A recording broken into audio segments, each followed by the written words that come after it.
Hey everybody, welcome to the garage. Today we are working on the 2000 Subaru Impreza 2.5 RS. We are replacing the front passenger side axle right behind that rotor. So this video will actually work for anything like a Outback, Forrester, Legacy, the Impreza, around the 2000 time frame. I don't know the exact years, but I'll show you a little bit later what the axle looks like. And it's got a roll pin that attaches it to the transmission, the transfer case. Anyway, we'll get to that in a little bit, but why do I want to replace it? Let me show you the inside of the wheel. And this one, we just rotated the tires maybe a couple weeks ago. You can see already on this one that came from the rear, there is grease along the inside of the wheel itself. And if you go look over at the fender well, you can see there is just a little bit. See, I don't know if I can actually show you very well in here, but there's a little bit of grease kind of up around inside the well. And then looking down at the strut, you can see there's grease down in here. And you know, actually the timing is, the rotations here are just perfect. You can see on the boot itself, right there is a hole in the boot for this axle, and grease is coming out. I don't know how long it's been doing this. It hasn't been that horribly long because when we rotated the tires, we didn't really see this. So that's a good reason to do inspections when you rotate your tires. Make sure everything inside, suspension, axles, brakes, everything is in good shape. So anyway, we are going to go ahead and replace this, and then, you know, wait till the end of the video. I'm going to take that boot off and we'll see how much grease was actually left, how much life was left on this axle before it maybe completely failed. But let's get into the axle change out. So obviously I've already got the front tire off, and by the way, this will work on for both sides of the vehicle. The driver axle and the front driver axle and the passenger axle, they're the same part number. So this will work on both sides. But first thing you're gonna have to do is take the axle nut off. And you can see it there. You've actually deformed the nut itself. So it goes into that dimple. That basically locks it into place. So we're gonna try to straighten this out a bit. And then it's torqued down there pretty good, 137 foot-pounds, I think. So we're gonna try and get it off with an impact like this. And if that doesn't work, we'll put the tire back on, put it back on the ground, and I'll show you that, how we would do that. But hopefully the impact will get it off. So I'm just using a flat, thin-bladed screwdriver to get into that slot and just try to bend that dimple back down and make it basically flat and flush.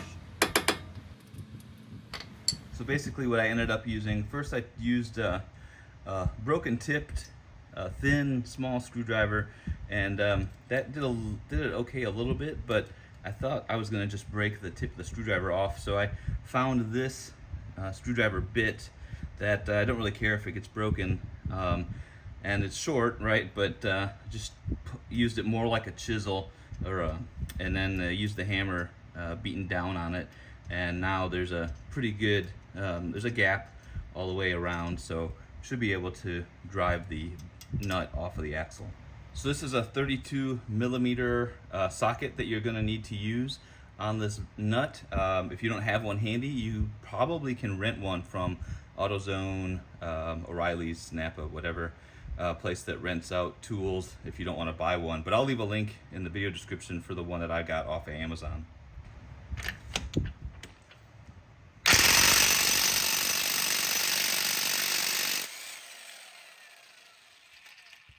Okay, and with the impact, it came right off. And the nut is a bit of a mess, but that's okay. Brand new nut comes with the axle, so you don't have to worry about if you mess that up.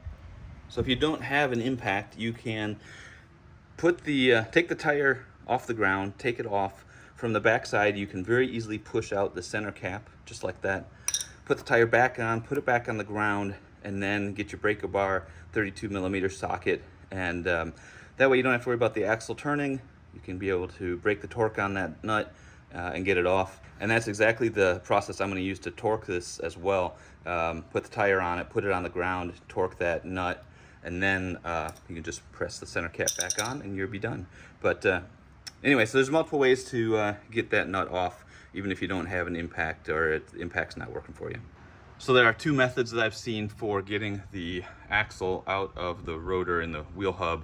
One of them is to remove the two bolts here on the strut and rotate the steering knuckle, the knuckle down. Those are 19mm bolts. The top bolt here is a cam bolt. And if you go this route, you definitely need to go get your vehicle aligned after doing this. Another route that you can do that I've seen is remove the nut at the ball joint here that is on the lower control arm, and then pry the control arm down. So free up the ball joint, pry the control arm down and out of the way, and then you can get the axle out of the wheel hub from that method. If you do it that way, you do not have to go and get realigned. I've seen both of them work. I'm going to try the ball joint method down here. The factory service manual has you do it from the strut up here, but I'm going to try this method first. So we're going to go ahead and remove the cotter pin and the nut here at the ball joint on the lower control arm. Well, you never know what things it is that are going to slow you down. I would have never thought a cotter pin would have taken that long to get out, but it was rusted on there pretty good, so I ended up cutting it in half and slowly pulling it through instead of pushing it out. The 18mm socket on that bolt, on that nut, and came right off. So now we'll use a hammer and free up the lower control arm, and hopefully it'll drop down off the ball joint. Now that I've got the ball joint free, I'm going to use a pry bar to push the control arm down, and at the same time be pulling the steering knuckle away from the control arm, and basically just get the shaft there of the ball joint out of the control arm. Alright, well, a couple of lessons learned from getting the ball joint out of the control arm. My pry bar wasn't really thick enough to get enough gap. So I used, you could see at the end there, I used a piece of wood for some additional leverage. I also disconnected the stabilizer bar from the control arm. Lets the control arm flex a little bit. I do have both wheels up off the ground, so lets the suspension droop as well, especially with the stabilizer bar.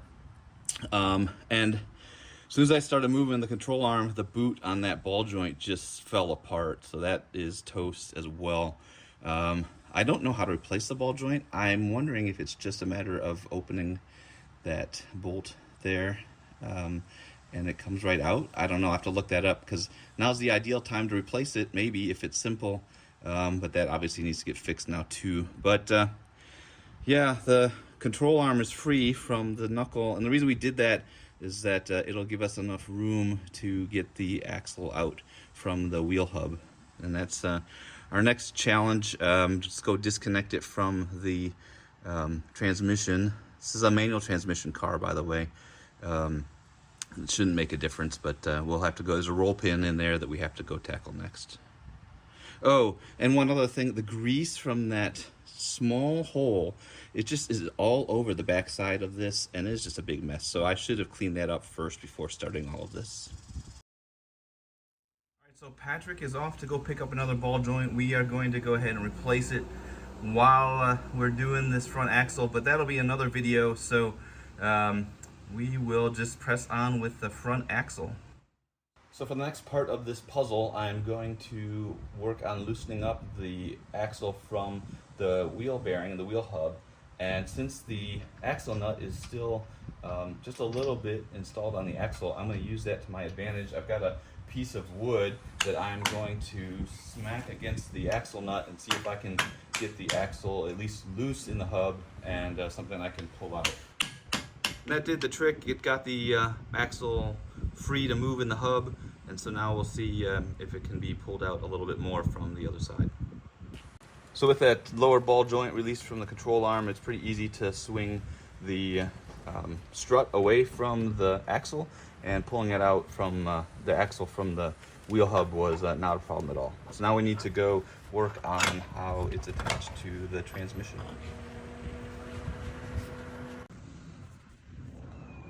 All right, with everything done out at the wheel hub, now we come back and underneath the car in the middle, and this is the other end of the axle. And there is a roll pin that holds the axle onto the intermediate shaft that then goes into the transmission. So you do need a drift punch or roll pin punch to get that roll pin out. And you just want to get one that will fit inside the hole of the axle, but not inside the hole of the roll pin. And then you just tap it out. It should actually come free pretty easily.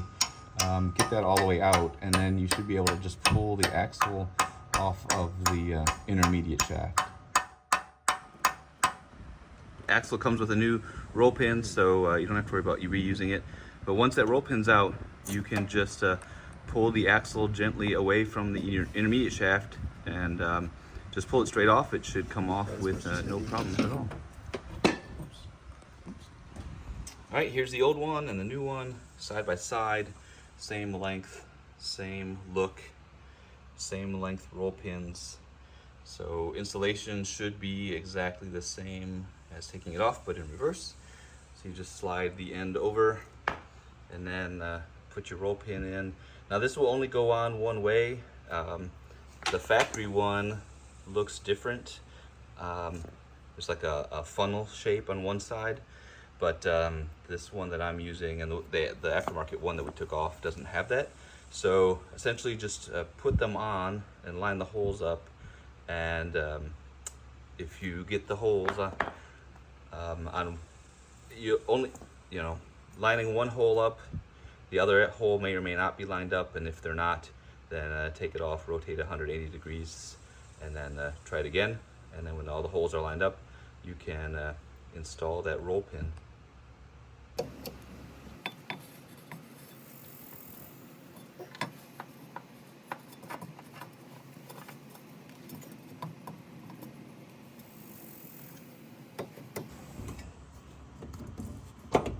There we go. All right, so a couple of tricks after you're sliding it on and you think you've got the holes lined up. If you put a light in from above, you can actually see through the hole, and the axle can actually slide into the transmission further than the hole on the intermediate shaft. So you actually need to pull it out a little bit to get all the holes to line up. Kind of see it here on the video, but the holes are basically lined up well enough for to get the roll pin in, and then the roll pin will be able to move everything and center it. So this roll pin will actually fit almost just perfectly into a 1/4 inch socket. And so I've got a 1/4 inch socket and then on a 3/8 adapter and then a 6 inch extension. And so I can push the roll pin up into the hole, start tapping on it with hammer, and then actually use this to get the roll pin in nearly all the way, and then use a punch at the end to get it flush. Okay. Went in? Yep, that's it. Oh. The video under the car didn't turn out very well. It's really hard to get a good shot. So here on the old one, just showing you what I did. So I took the roll pin, stuck it into a 1/4 inch socket, and then put it on an adapter for me, and then a 6 inch extension, and then basically putting a light in from above the car, so the backside. I can move the axle in and out until I can see light through all of the holes, and I can see that it's basically aligned. And then from the bottom, got the roll pin, and it's got a tapered end to it, putting it into the hole, and then just using a hammer and gently tapping, especially to get it started, tapping to get it started, and then it should self-align the axle with that intermediate shaft as it lines those holes up perfectly. And then you just drive it through, and then you will get to where the socket is flush up against the bottom of the axle, and then you can take your extensions off, and I had to use a pair of needle nose pliers to pull the socket off, and then you can use an oversized punch. That's what I did, to hit the bottom of the roll pin, what's left of it, and get it until it is flush with the axle, and then you're done. It was really pretty straightforward to do it that way. Probably took less than 2 minutes. All right, so the next piece is going to be to put the axle into the wheel bearing and the wheel hub. Before you do that, just take a wire brush and on the surface where the axle mounts up to in the wheel hub, clean it out. Maybe lubricate it a little bit with some grease just to help it slide in. One thing you want to be really careful of, you can see the black rubber seal that's in there with the wheel hub, and you want to make sure that you don't rip or tear that with the new axle when you put it in, getting those splines lined up. But then you just take the axle and slide it in. You may need to turn the wheel just to get the splines to line up so that it'll all come together. With the axle installed into the wheel hub, I've got the axle nut on just barely, just to hold it in place. And then we'll go ahead and get that ball joint into the lower control arm. And if you disconnected the sway bar link, the stabilizer bar link, you install that next and get that tight. For the ball joint, it's 29 foot-pounds of torque. If you've got a castle nut and a cotter pin, torque it to 29 foot-pounds, turn it a little bit more in the tightening direction until the holes line up for the cotter pin. Put in your cotter pin. If you like the new one that I installed, it has a nylon lock nut and it's not a cotter pin, so I'm just going to torque it to 29 foot-pounds. So we'll go ahead and put the torque, the impact wrench on the nut to get that mostly tight. We will spray off the rotor, we'll put the tire back on, get it on the ground, and get it torqued, and then we will be all done.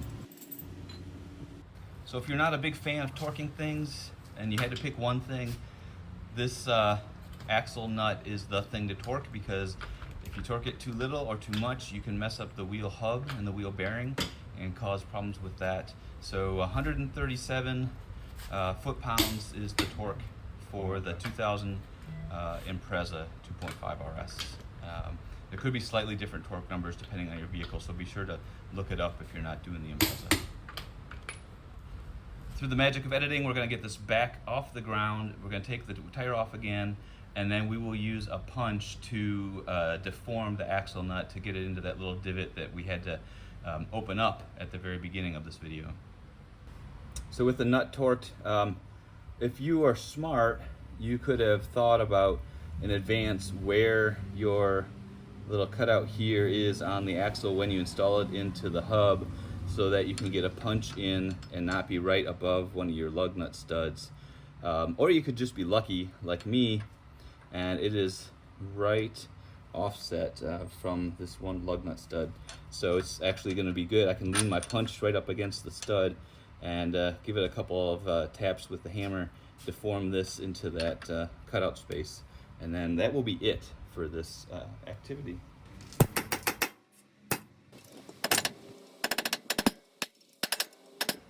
And that's enough to deform it, so that's not going to back off or anything like that, so you're good to go.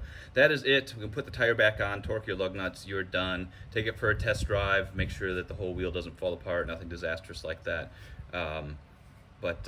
That is it for this video. I'm going to go and take apart the CV joint that had the leaking boot, just to see how much grease is left in that. If you want to hang out and watch that, great. If this is the end for you, then thanks for watching. Please like and subscribe to the video. It really helps support the channel. And if you want to help with buying parts and tools, you can hit super thanks or something like that. That will help provide some funding for the channel. Or at least go read the video description. There's some Amazon links for the parts that we used. But more importantly, if this content's been helpful, give it a thumbs up. Thanks a lot. Drop a comment. Let's go look at the half shaft, the axle shaft.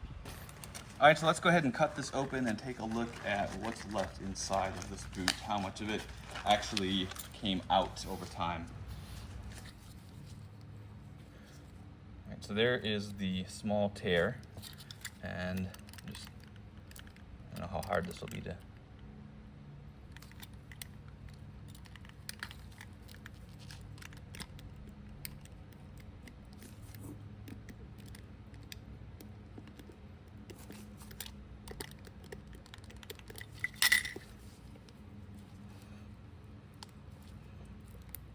So I don't have to tear it all the way around to show you that there's actually a whole lot of grease still inside here. So we really weren't at the limits of running out of grease or anything like that, which is good. But still, first indication of having grease flinging around inside your wheel wells, go ahead and take care of it, because that can just turn into a bigger problem later and a bigger mess.